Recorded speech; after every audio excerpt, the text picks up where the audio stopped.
स्थायी committee, पोलिट bureau, केन्द्रीय कमिटीका सहयोगता कमरेडहरू, सल्लाहकार कमरेडहरू, प्रदेश कमिटीका कमरेडहरू र यस अनुशिक्षण कार्यक्रममा सहभागी सम्पूर्ण कमरेडहरूमा सर्वप्रथम हार्दिक अभिवादन। कमरेडहरू, आजको ऐतिहासिक हो भन्ने कुरा कमरेडले यहाँ स्पष्ट गर्नु। आजको दिन झापा विद्रोह सुखानीका शहीदहरूलाई स्मरण गर्ने, उहाँहरूको अदम्य साहस र उहाँहरूको बलिदानलाई स्मरण गर्ने र उहाँहरूले देख्नु भएको सपनालाई साकार पार्ने संकल्प गर्ने ऐतिहासिक दिन हो भन्ने मैले अनुभूति गरेको छु। त्यस अर्थमा पनि आजको यस अगुवा कार्यकर्ता अनुशिक्षण कार्यक्रमको एउटा ऐतिहासिक महत्त्व छ भन्ने मैले बुझेको छु।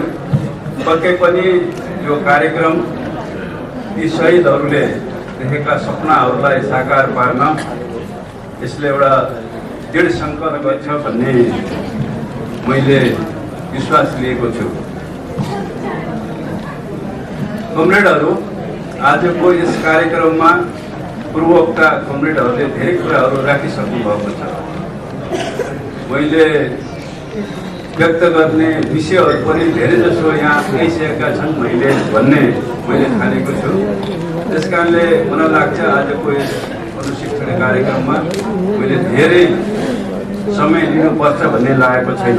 तैपनि आजको यस कार्यक्रमलाई पार्टी केन्द्रको नीतिहरू, निर्देशनहरू र विचारहरूलाई यस जिल्लालाई मार्गदर्शन गर्नको निम्ति केही कुराहरू म यहाँ राख्ने प्रयत्न गर्नेछु। पहिलो कुरा, हामीले विषयवस्तुमा जाने, हामीले अभियानमा जानुभन्दा अगाडि हामीले परिस्थितिलाई ठिक ढङ्गले बुझ्न सक्छौँ। अहिले यहाँ यस जिल्लाका इन्चार्ज कमरेडले अभियानको बारेमा यहाँ राख्नु भएको छ। हामीले चितवन जिल्लाको परिस्थितिलाई कसरी बदल्ने, यहाँ जो अहिले परिस्थिति छ यसलाई कसरी बदल्ने भनेर उहाँले अभियानको कार्यक्रम योजनाहरू यहाँ प्रस्तुत गर्नुभएको छ। मलाई लाग्छ पक्कै पनि चितवन जिल्लाको परिस्थितिलाई बुझेर त्यसलाई गहन रूपमा विश्लेषण गरेर उहाँले अभियानको योजना कार्यक्रम यहाँ प्रस्तुत गर्नुभएको छ। पक्कै पनि यो योजना कार्यक्रम र नीतिले चितवन जिल्लाको परिस्थितिलाई, यहाँको राजनीतिक परिस्थितिलाई मुख्यतः बदल्नमा यस अभियानले महत्त्वपूर्ण भूमिका खेल्नेछ र सायद आजको यो अनुशिक्षण कार्यक्रममा यही अभियान चितवन जिल्लाको योजना, कार्यक्रम, नीति, कार्यदिशाको बारेमा यस जिल्लाको नेतृत्वले यहाँहरूलाई प्रशिक्षित गर्दै सुरुवात यो थालनीमा सहभागी हुन पाएकोमा र यो अवसर दिनुभएकोमा म चितवन जिल्लालाई म धन्यवाद दिन चाहन्छु। अहिलेको राष्ट्रिय राजनीतिक परिस्थितिलाई हामी ठिक ढङ्गले बुझ्न जरुरी छ। यहाँ मलाई दिएको विषयमा अहिलेको समसामयिक विषयहरूमा विषयवस्तुहरूलाई राखिदिने भन्ने मूल विषयवस्तु मेरो त्यो छ। अहिलेको राजनीतिक परिस्थिति देशको कस्तो छ र विश्वको पनि कस्तो छ भन्ने बारेमा हामीले बुझ्न जरुरी छ। दुनियाँलाई बदल्नुभन्दा पहिला दुनियाँलाई बुझ्ने भनेर मार्क्सवादले हामीलाई सिकाउँछ। नबुझिकन दुनियाँलाई बदल्न सकिन्न। त्यसकारणले पहिला हामीले देशको राजनीतिक परिस्थितिलाई बुझ्न जरुरी छ। देशको राजनीतिक परिस्थितिलाई। देशको राजनीतिक परिस्थितिको केन्द्रबिन्दु भनेको त्यो राजनीतिक सत्तासित जोडिएको। अहिलेको राजनीतिक परिस्थितिलाई मूल रूपमा चाहिँ अब हामीले संश्लेषण गर्दाखेरि बुझ्दाखेरि केन्द्रीय सत्तामा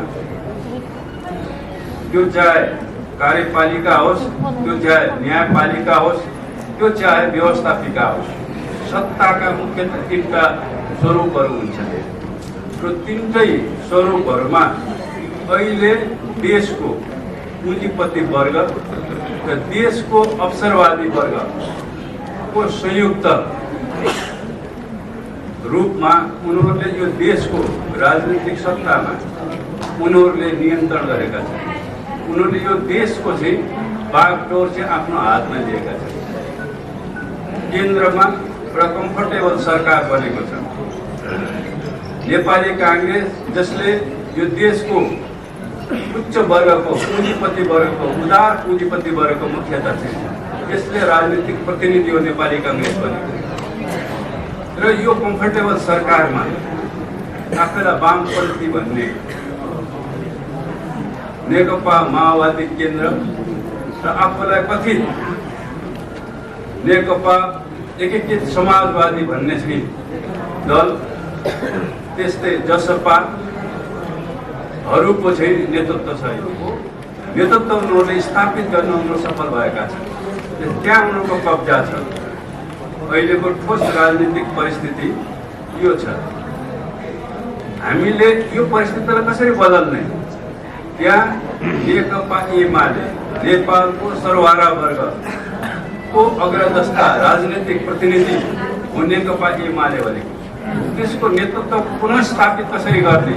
हिजो हामीले त्यो गरेका थियौँ, हामीले आफ्नो नेतृत्व स्थापित गरेका थियौँ, तर अहिले त्यसलाई विस्थापित गरिएको छ र नेकपा एमाले अथवा नेकपा कम्युनिस्टहरूको नेतृत्वको सरकारलाई अपदस्थ गरिएको छ। अहिलेको कि राजनीतिक परिस्थितिको चाहिँ चुरोको यहाँनिर छ। तपाईँलाई अर्को प्रदेश स्तरमा हेर्नु हो भने 7वटा प्रदेशमा कम्फर्टेबल सरकार छ। हिजो एउटा प्रदेश छोडेर 6वटा प्रदेशमा नेकपाको त्यो नेतृत्वमा चाहिँ त्यहाँ सरकार थियो। 2 नम्बर अब अहिले मध्य प्रदेश भनिएको छ। त्यसबाहेक अरू 6वटा प्रदेशमा नेकपाको कम्युनिस्ट पार्टीको नेतृत्वमा सरकार थियो, प्रदेश सरकार थियो। त्यो पनि अहिले चाहिँ अपदस्थ भएको छ, ऊ भएको छ। अर्को चाहिँ राजनीतिक परिस्थिति त्यो छ र 753 स्थानीय सरकार स्थानीय सत्ताहरूमा चाहिँ हिजो नेकपा एमाले झन्डै 300 जति चाहिँ स्थानीय सरकारहरूमा आफ्नो नेतृत्व स्थापित गरेको थियो। अहिले त्यसमा केही घटेको छ भने अरू नेपाली कांग्रेस र अरू घटकहरू नेपालका अन्य राजनीतिक दलहरूको सरकार छ, त सत्ता छ। अहिलेको ठोस परिस्थिति स्थानीय तहमा को राजनीतिक परिस्थितिलाई हेर्दाखेरि यो स्थिति छ। त्यसकारण अब अहिले हाम्रो मूल विषय अहिलेको पार्टीले अथवा आजको मूल विषय भनेको स्थानीय तहमा नेकपा एमालेको लगभग मलाई लाग्छ 294 के कतिमा चाहिँ हामीले जितेका थियौँ। त्यो अहिले केही घटेको छ, त्यो अब एकीकृत भन्नेमा गएका छन् केही भने लगभग 300 भनौँ। स्थानीय तहमा नेकपा एमालेको स्थानीय सरकार थियो 6 भनौँ।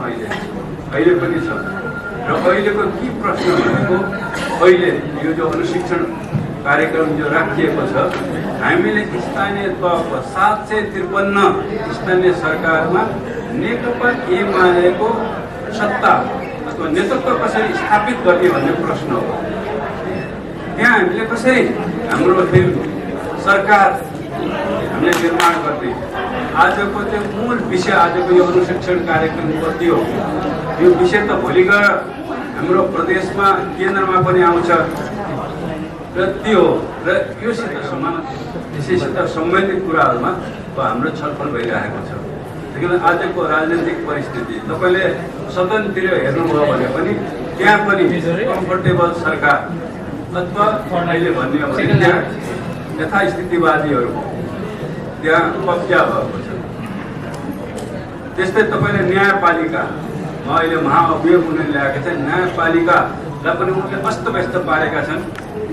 र न्यायपालिका पनि वस्तुतः चाहिँ यथास्थितिवादीहरूको दक्षिणपन्थीहरूको त्यहाँ उनीहरूले आफ्नो चाहिँ भइकम उनीहरूको वर्चस्व नेतृत्व चाहिँ कायम गर्ने उनीहरूले गरेका छन्। गर्नको निम्ति उनीहरूले यो महाअभियोगको जो प्रस्ताव उनीहरूले अगाडि ल्याएका छन् यो न्यायपालिकालाई पनि कब्जा गर्नेसित सम्बन्धित छ। त्यसकारणले अहिलेको ठोस राजनीतिक परिस्थिति यस्तो हितमा जनताको पक्षमा र समाजवाद र विकास समृद्धिको पक्षमा कसरी बदल्ने र त्यो बदल्ने भनेको यहाँ नेकपा एमाले नेपालको सर्वहारा वर्गको राजनीतिक अग्रदष्टाको नेतृत्व कसरी स्थापित गर्ने भन्ने अहिलेको हाम्रो चुनौती, अहिलेको हाम्रो तात्कालिक राजनीतिक कार्यभार र हाम्रो तात्कालिक कार्यक्रम, हाम्रो कार्यदिशा, हाम्रो विचारहरू यससित के हुन जरुरी छ। त्यसैले हामीले यहाँनिर हामीले अहिले त्यही विषयमा अहिले हामीले छलफल गर्दाखेरि यसरी भन्न सकिन्छ भन्ने लाग्छ। अहिले केन्द्रमा कम्फर्टेबल सरकार बनिसकेपछि देशको चाहिँ आर्थिक स्थिति चाहिँ भयावह बन्ने गएको छ, त्यो डामाडोल छ। हुन त्यसमा कोरोनाको पनि एउटा भूमिका छ, पार्ने भूमिका खेलेको छ।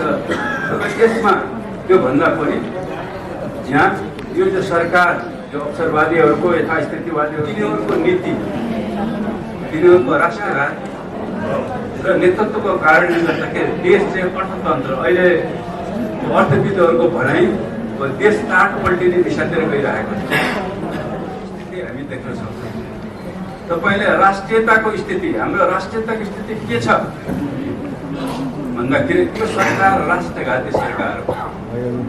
तपाईँले एमसिसीको विषयमा हेर्नुहोस् अथवा अरू विषयहरूमा हेर्नुहोस्, तपाईँले यता लिपुलेखको विषयलाई लिएर हेर्नुहोस्,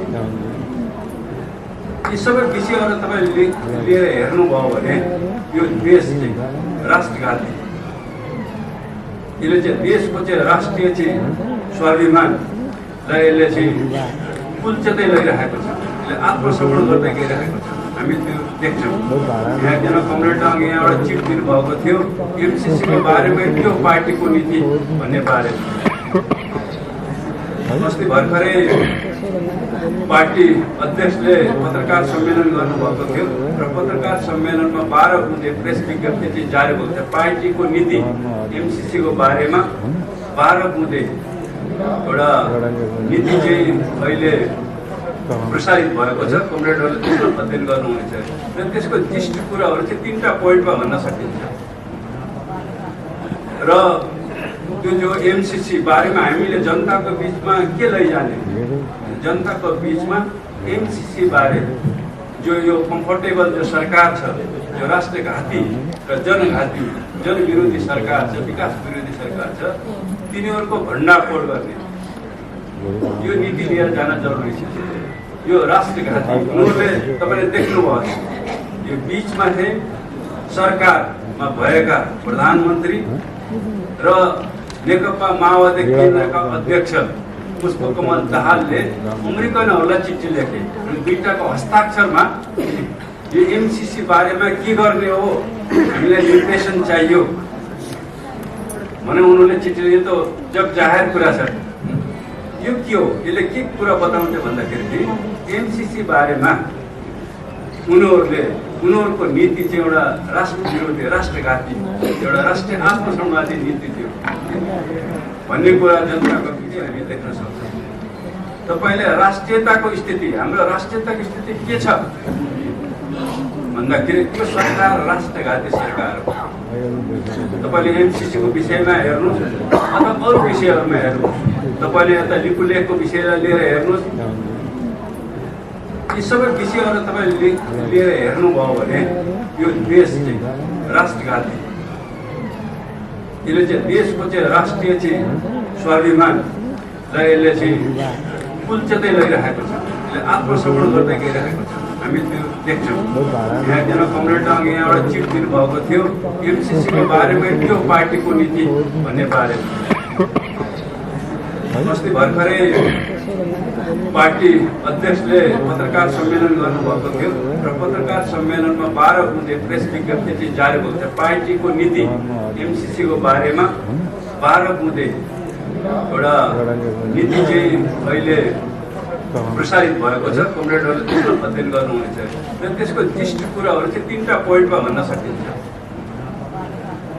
र त्यो जो एमसिसी बारेमा हामीले जनताको बिचमा के लैजाने, जनताको बिचमा एमसिसी बारे जो यो कम्फर्टेबल जो सरकार छ, जो राष्ट्रघाती र जनघाती जनविरोधी सरकार छ, विकास विरोधी सरकार छ, तिनीहरूको भण्डाफोड गर्ने यो नीति लिएर जान जरुरी छ।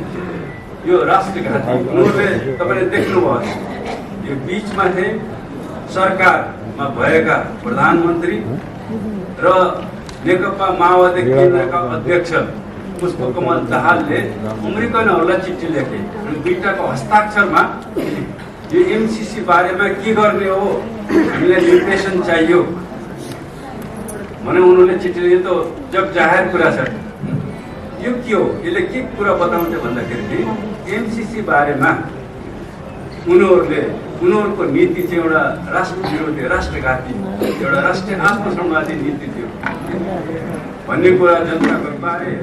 उनीहरूको नीति जो अहिलेको गठबन्धन सरकार छ त्यो लोकतन्त्र विरोधी, जनविरोधी नीति थियो भन्ने कुरालाई जनताको बिचमा ल्याएर जाने। उनीहरूले त्यो एमसिसीको विषयलाई त्यो त जनताले फैसला गर्ने हो, जनप्रतिनिधिहरूले फैसला गर्ने हो। देशमा समस्या आइसकेपछि तर उनीहरूले त्यो एमसिसी जो सन्धि थियो, सम्झौता थियो, लामो समयसम्म उनीहरूले सदनमा नै उनीहरूले प्रस्तुत गरेनन्। प्रस्तुत गरिएकोला पनि उनीहरू लोके। देशको चाहिँ राष्ट्रिय समस्यालाई लोकतान्त्रिक तरिकाले जनताहरूले नै चाहिँ त्यसबारेमा फैसला लिने हो। त्यसकारणले त्यो प्रक्रिया, त्यो भनेको सदनद्वारा त्यसलाई चाहिँ अनुमोदन गर्ने, खारेज गर्ने अथवा त्यो गर्ने हो।